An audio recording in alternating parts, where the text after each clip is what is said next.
الذي رفع المجاهدين في سبيل الله درجات فنالوا أنواع البشارات. أشهد أن لا إله إلا الله وحده لا شريك له وأشهد أن محمدا عبده ورسوله سيد السادات. اللهم صل وسلم وبارك على سيدنا محمد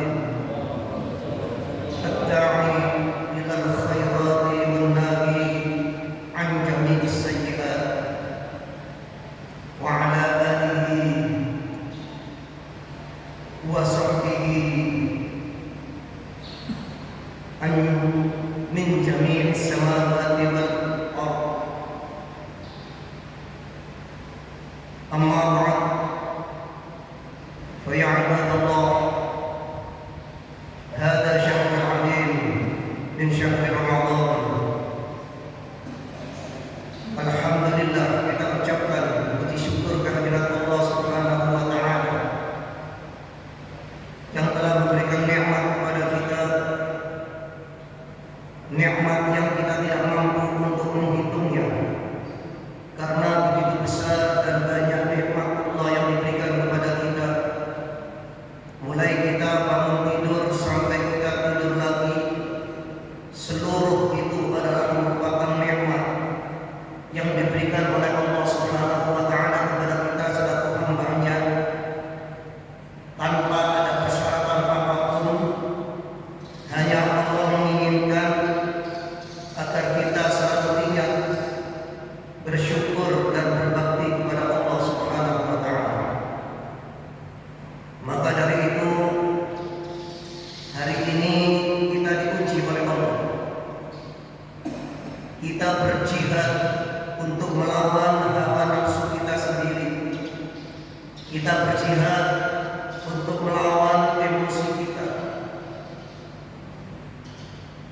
Dan jihad ini tidak ringan, Bapak dan Ibu sekalian.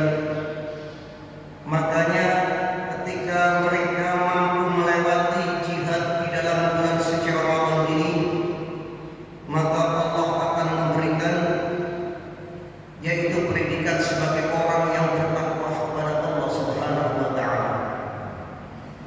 Karena tidak ada amal yang akan mudah diterima oleh Allah kecuali amal orang-orang yang bertakwa kepada Allah Subhanahu wa taala. Untuk itu mari kita selalu menjaga diri kita selama bulan suci Ramadan ini. Jangan sampai puasa kita menjadi puasa yang sia-sia karena kita tidak mampu untuk menjaga diri melawan, yaitu emosi dan syahwat kita.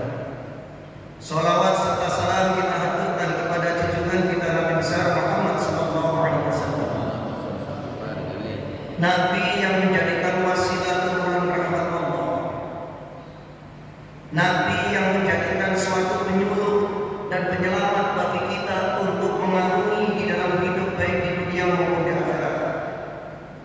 Nabi yang memiliki kecintaan yang tidak ada batasnya, sehingga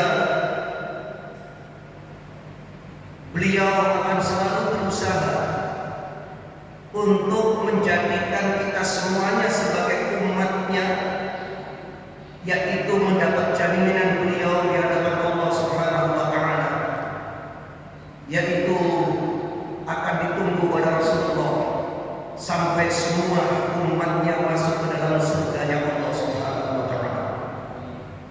Untuk itulah kita tunjukkan kecintaan kita kepada Rasulullah sallallahu alaihi wasallam. Ketika Rasulullah Mi'raj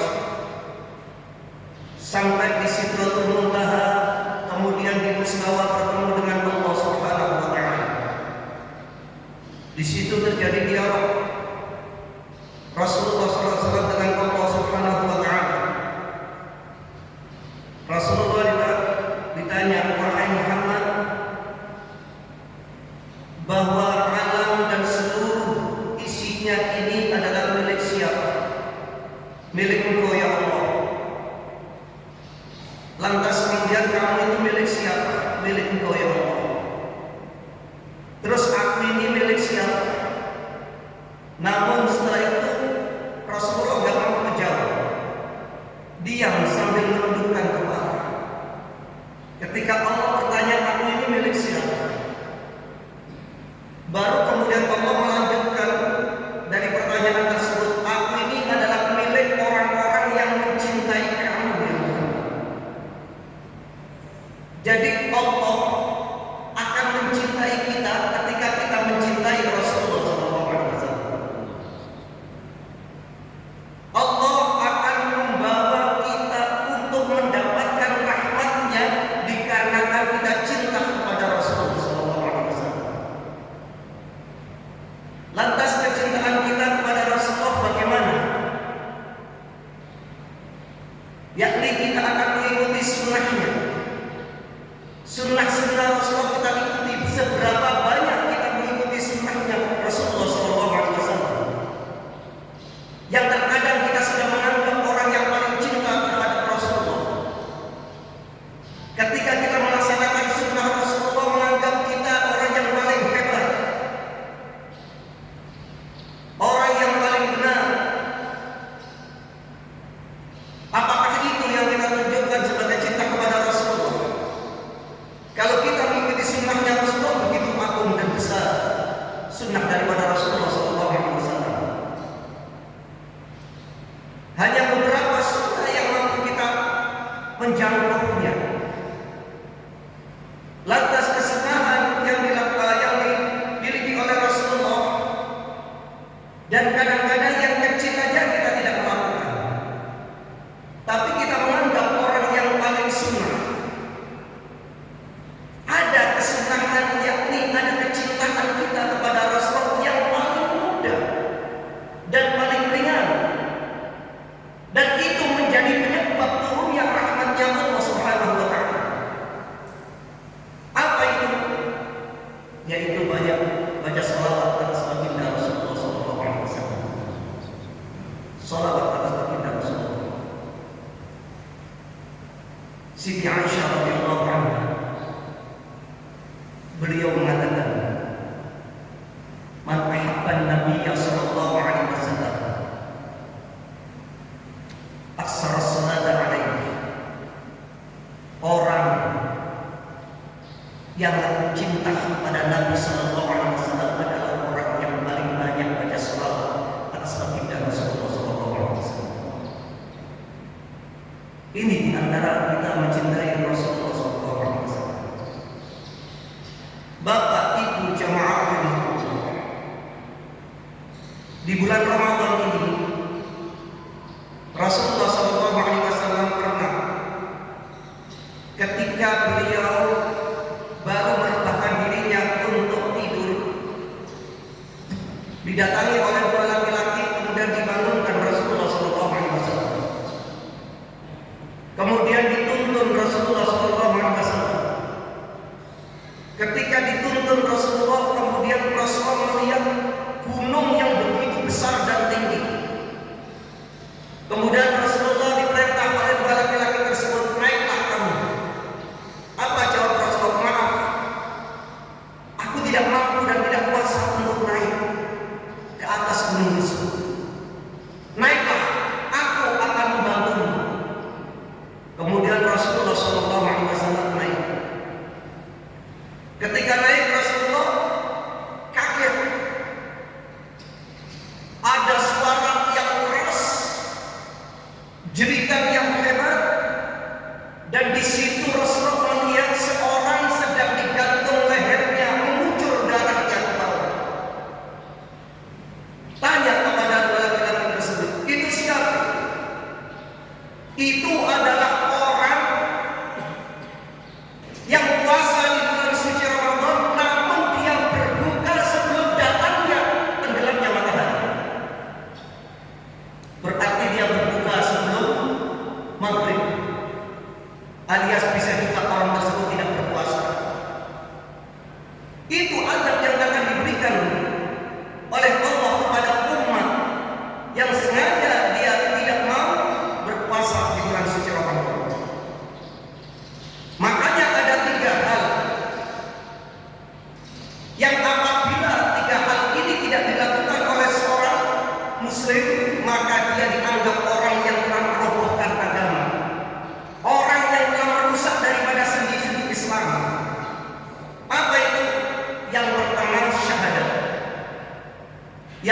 kedua sholat, yang ketiga puasa.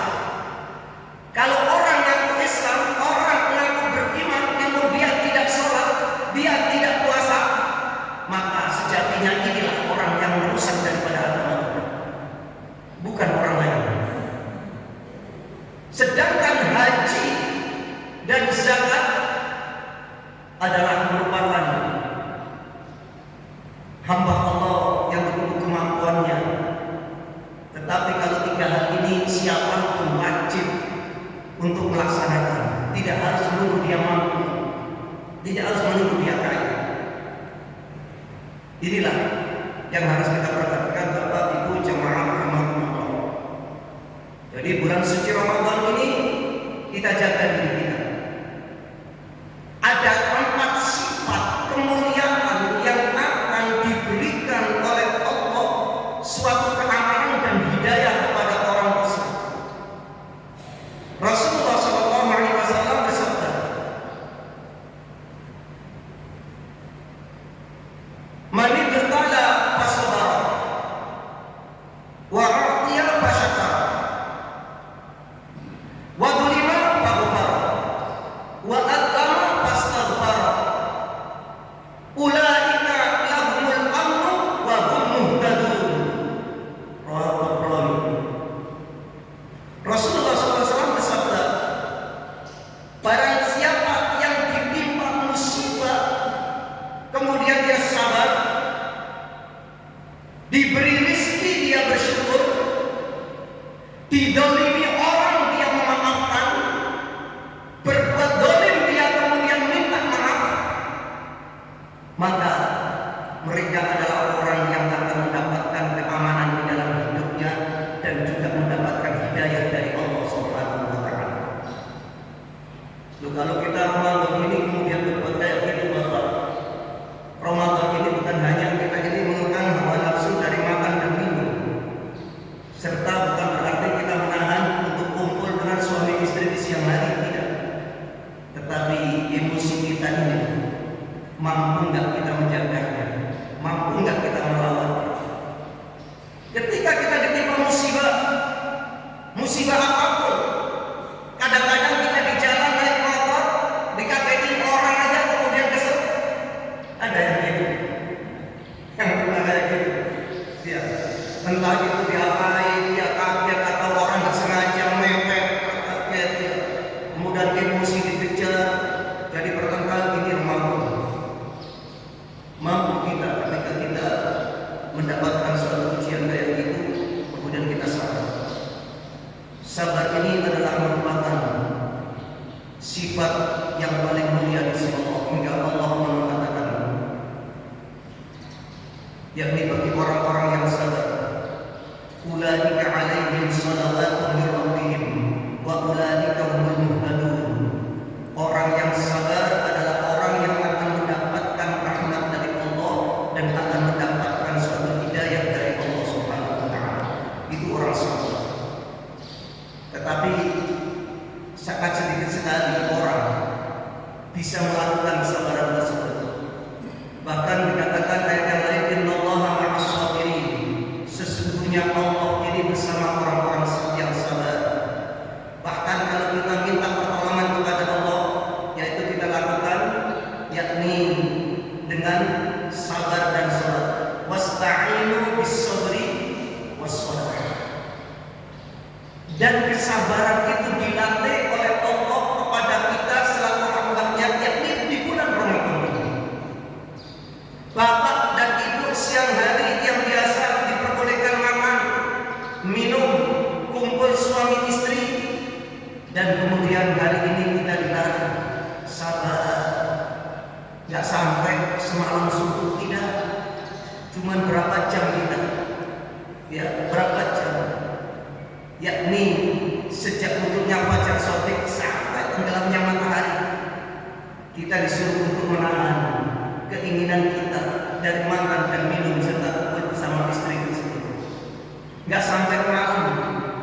Loh, itulah latihan-latihan ini dibikin oleh Allah. Kalau tidak ada hal ini, tiap hari kita akan membuat nafsu.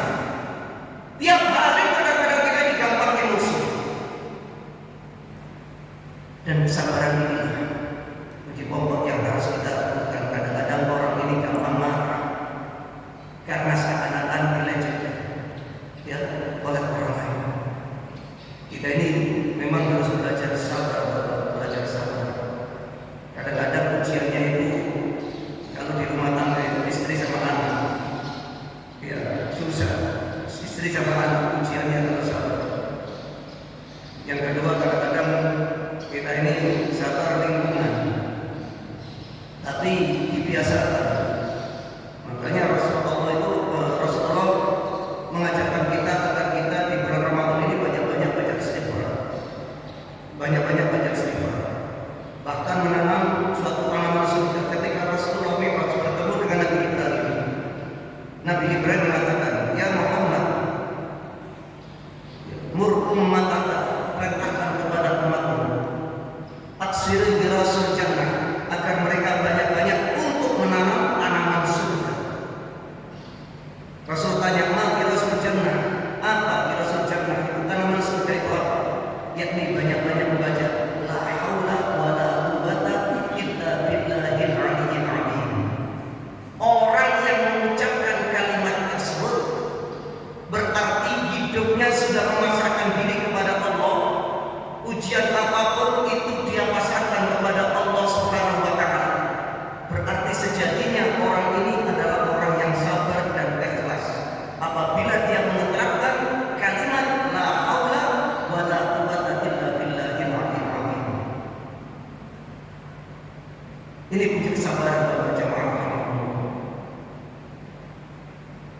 Habib Hasan Bahadur, pendiri daripada Ma'had Darul Nubawat Dakwah Bangil. Beliau itu masya Allah sebenarnya sabar. Ya, tingkat ini masih apa itu? Amarnya sabar. Ketika beliau dibawa ada santri habis makan cuci tangan dari atas, kena Habib Hasan. Loh, kalau kita bapak-bapak yang ada di bawah kemudian ada anak kita kayak gitu, nggak saya aja dia makan kayak kira-kira gimana? Kesel nggak? Apa yang dilakukan oleh Habib Hasan? Kita tengok sambil senyum. Dia nanya sambil senyum, nggak marah. Ya. Loh, ini sangat ringan, tapi masya Allah besar. Ya, besar penting daripada hal tersebut ketika kita sabar. Kiai Hamid itu masih tua. Beliau itu sangat sabar untuk mengawasi santri-santri. Santri-santri pokoknya jam 9 nggak boleh keluar. Nggak boleh keluar. Beliau itu kadang-kadang ada di musola, ada yang mau keluar, mau kemana? Masuk-masuk. Eman subuh nih, eman subuh. Bapak jangan diringankan jamaah subuh. Kira-kira biasanya jamaah subuh kayak gini nggak banyak. Iya. Lo bersyukur kita bisa berjamaah subuh, bersyukur. Jamaah yang paling tinggi nilainya adalah jamaah isya dan jamaah subuh. Siapa yang berjamaah isya akan lepas apa selalu ada di dalam tanggungan Allah Subhanahu wa taala. Begitu pula jamaah subuh. Ketika ada orang santri dia makan, ya, seorang raja, ini sangat keras gitu. Namun ketika ada salah satu rakyatnya yang mungkin dianggap salah, kemudian mau dipukul, ditanya dulu, apakah kamu jamaah subuh? Iya, waalaikumsalam, saya sudah jamaah subuh. Oh enggak, luluh dia. Karena apa? Karena orang jamaah subuh berada di dalam tanggungannya Allah Subhanahu wa taala. Makanya Romo Kiai Hamid itu selalu menjaga ini. Suatu ketika ada seorang namanya Mas.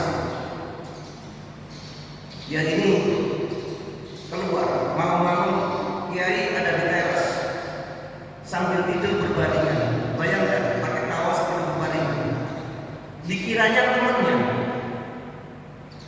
Oleh Mas ini kemudian diragukan.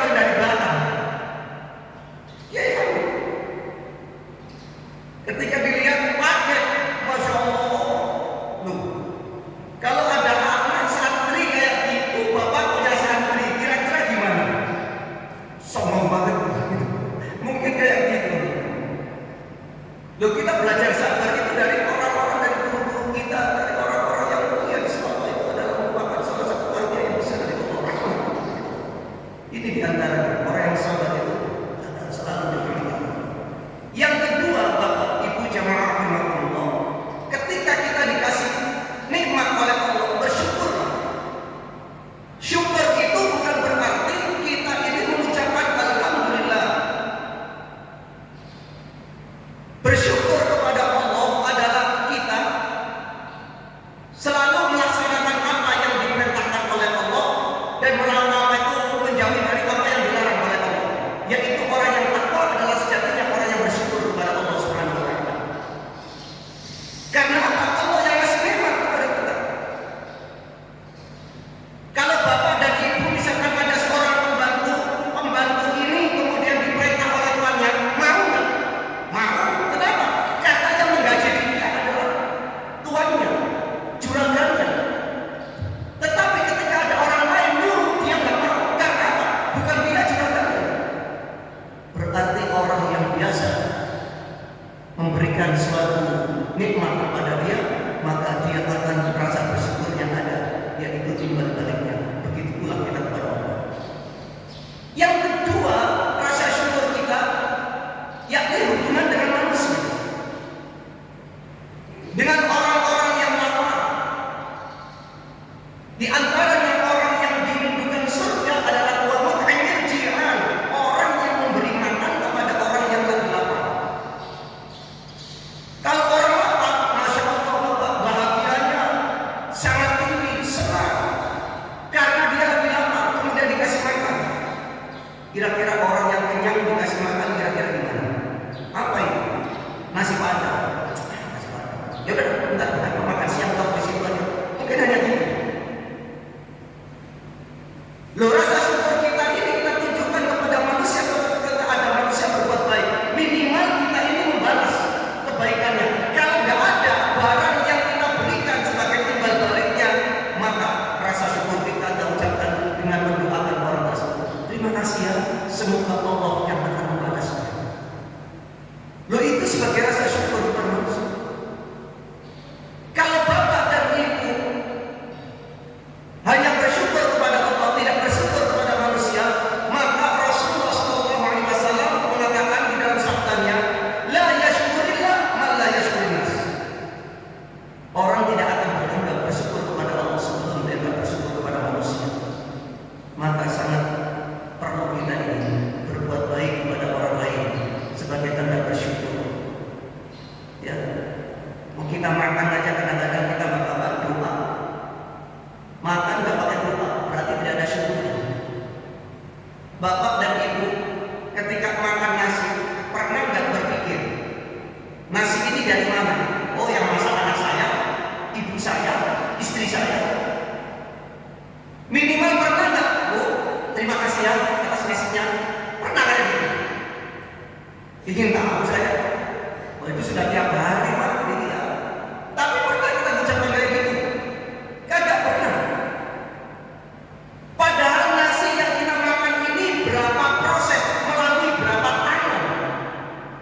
Pernah kita mengucapkan terima kasih kepadanya? Seandainya kita disuruh mengucapkan terima kasih, sangat kesulitan kita untuk mencarinya. Maka Rasulullah mengajarkan dengan begitu mudah. Kita disuruh bersyukur kepada orang yang berbuat baik kepada kita. Nasi sebelum jadi nasi diproses tanahnya dulu, baru kemudian ditanam. Apa itu? Yaitu padi. Padi kemudian tumbuh. Setelah tumbuh ada yang menyiangi dan lain sebagainya. Lantas kemudian padi berkembang. Setelah itu kemudian berbuah. Setelah sudah apa itu sudah tua, baru kemudian dipotong. Lantas kemudian dibawa gabahnya, digiling, kemudian dijual, dimasak. Berapa tangan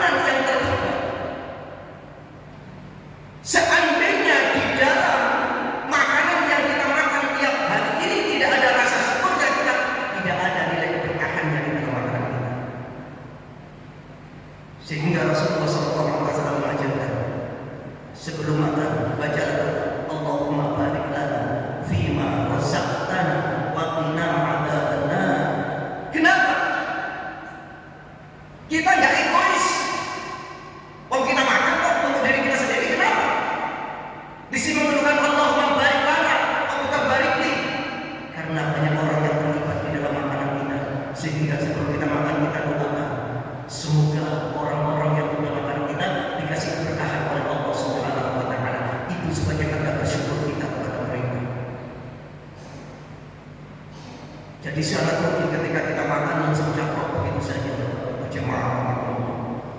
Jadi Ramadan ini, mari momen ini kita introspeksi segala apa yang kita lakukan. Mudah-mudahan di Ramadan ini kita mampu untuk melawannya, mampu untuk mengamalkannya. Dan yang ketiga, wadzulima faghfar. Dia didolimi orang, disakiti orang karena bulan Ramadan dia mengerti. Namun dia tidak membalas. Dia memaafkan. Ini gak gampang Bapak. Orang ketika didolimi orang kemudian memaafkan. Pernah kita kayak gitu? Sementara yang dolimi kita adalah orang yang mungkin kita mampu melawannya. Mungkin ekonominya adalah lebih rendah dari kita. Mungkin dia umurnya lebih muda dari kita. Apakah gak ada di dalam diri kita untuk membalasnya? Tetapi orang yang mulia di sisi Allah adalah orang yang dia ketika ditolimi dia memaafkan. Dia maha sama Allah. Saya memaafkan. Seandainya Bapak belum sampai dimaafkan, ketika meninggal dunia nanti Bapak, yang paling berbahaya ini kita punya salah kepada manusia, bisa rusak amal kita. Maka jangan enak ini. Jangan biasa berbuat dolim. Ketika dia berbuat dolim, dia tertepat. Dia buat lama fastaghfar. Dia minta maaf. Berbuat dolim, dia merasa dirinya bersalah. Dia datangi orang yang tadi didolim, minta maaf. Dan itu juga perbuatan tidak benar. Hati-hati, tidak gampang. Ya, apalagi didolimi adalah orang miskin. Naudzubillah. Orang miskin ini membawa berkah. Kalau nggak ada orang miskin, kalau ada orang miskin ini kita jadi apa? Ya, pejabatnya sudah pada gila semuanya. Ya, orang-orang yang punya jabatan pada dia orang menjadi orang yang tidak bersyukur, selalu kurang. Orang miskin, ya ada kurang. Orang miskin itu berhubungan dengan orang miskin ketika dia nggak punya duit. Mau ngomong kepada orang kaya itu malu. Mau ngomong kepada orang kaya takut karena apa? Nanti direndahkan, nanti dihina. Maka dia ngobrolnya kadang-kadang sama miskinnya. Misalkan orang tukang becak banyak ngobrol. Ya Allah, ya ini. Saya ini keluarga saya kemarin kita punya beras 1 kilo, anak 4. Ya, besoknya udah gak makan. Dan sekarang saya baru punya duit. Kira-kira kamu ada duit? Oh ada. Bisa ngomong ya? Ke orang kaya tidak. Karena mau datang ke rumahnya aja ditutup. Kadang-kadang harus melalui proses. Sudah janji belum? Sudah belum? Masya Allah. Ya. Jadi kita lihat bagaimana keadaan orang yang lemah ini, mereka yang kaya kemudian melarikan di atas. Hati-hati pejabat-pejabat itu. Orang itu kalau sudah mencuri hak orang lain, jangan dikira ada seorang duitnya supaya nggak ketahuan dititipin orang. Aku titip. Itu namanya pencucian uang. Uang itu dicuci bukan pakai riso. Iya, dititipin. Iya, istrinya bikin pakai sendiri. Lo jangan kemudian kalau sudah gitu, sudah bebas dari jeratan hukum. Kamu nggak tahu ada hukum otonom yang akan terjadi kepadamu, bukan dari mata manusia, tapi mata Allah. Ketika dia pensiun, ngomong kepada orang yang diberi duit saya mana? Duit yang mana? Atas nama siapa? Atas nama kamu, bukan saya titip. Iya kan atas nama siapa? Iya, yang atas nama kamu. Itu berarti duit saya. Kamu mau menuntut, mereka akan disampaikan bahwa kamu berbuat korupsi. Takut. Gak jadi diambil. Adab Allah satu sudah mati.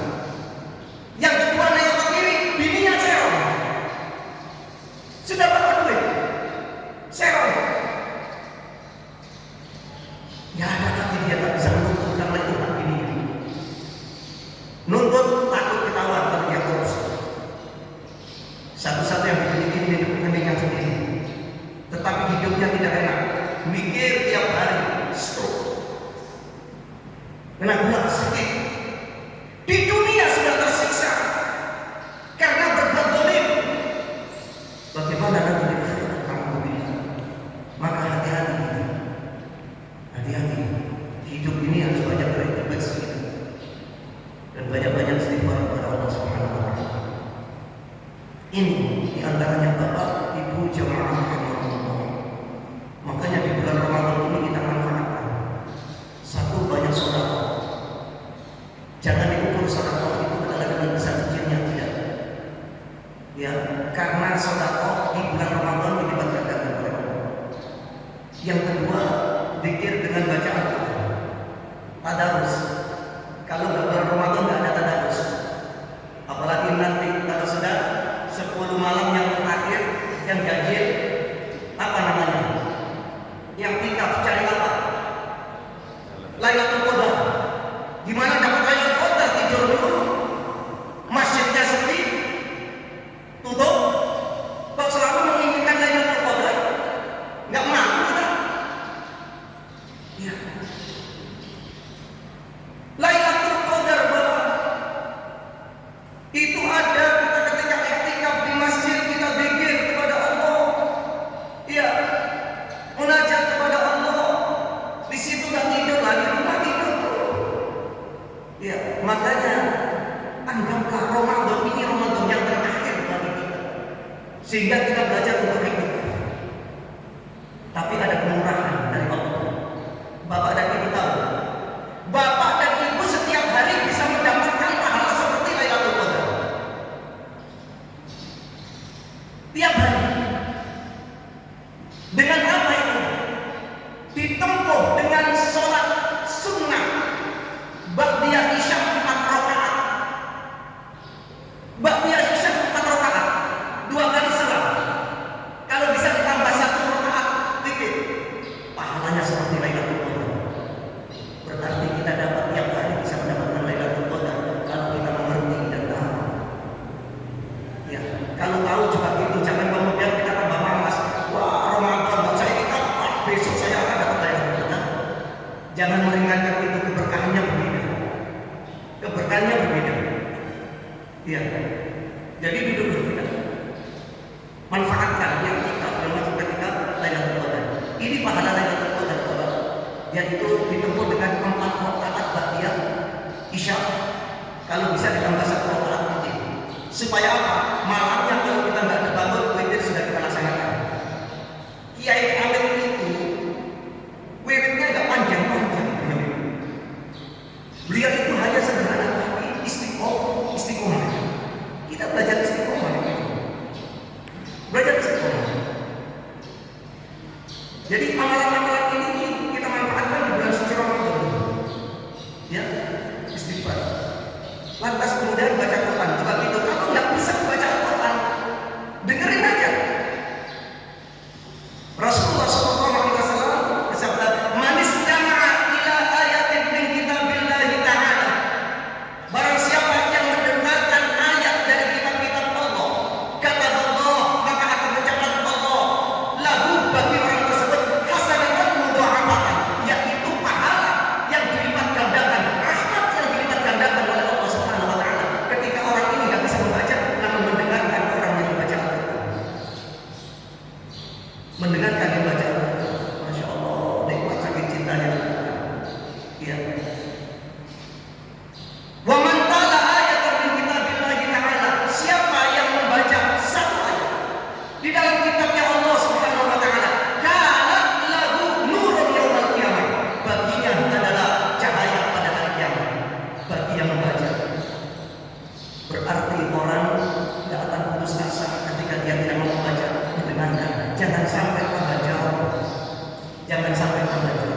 Apabila kita mendengar Al-Quran tidak mau mendengarkan, lantas kemudian kita akan jauh dari rahmat Allah Subhanahu wa Ta'ala.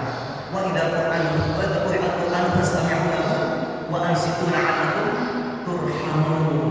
Kalau orang ketika dibacakan Al-Quran tidak mendengarkan dan tidak diam, maka orang ini siap-siap jauh dari rahmat Allah Subhanahu wa Ta'ala.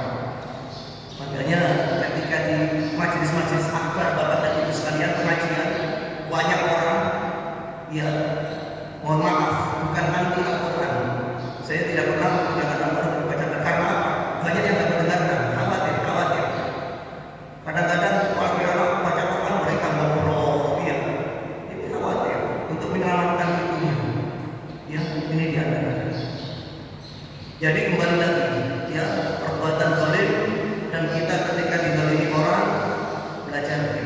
dengan jagaannya. Kapan? Bulan Ramadan inilah latihan kita. Kita ukur diri kita. Ya, kita abad diri kita apa yang sedang kita lakukan. Insya Allah dengan demikian Bapak